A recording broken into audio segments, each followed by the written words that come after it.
I'll guide you through how you can download and install the MC Command Center into Sims 4. If you find this guide useful, then please consider subscribing, and once you've done that, then please consider leaving a like, and let's do this. We are on this page called Deaderpool line mccc.com.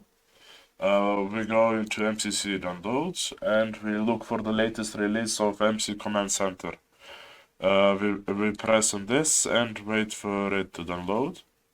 When it downloads, we go into our download folder. After you download the file, right click it, press extract all,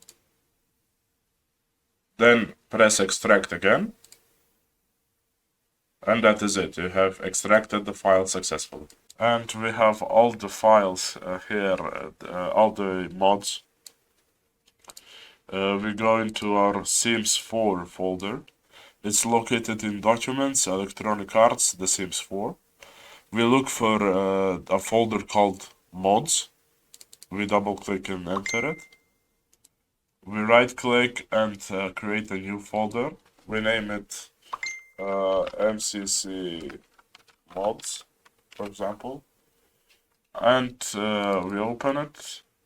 Then we take all of these and we copy them here. That should be it. When you first open the game, after installing the mods, you will be met with this pop-up. You press OK.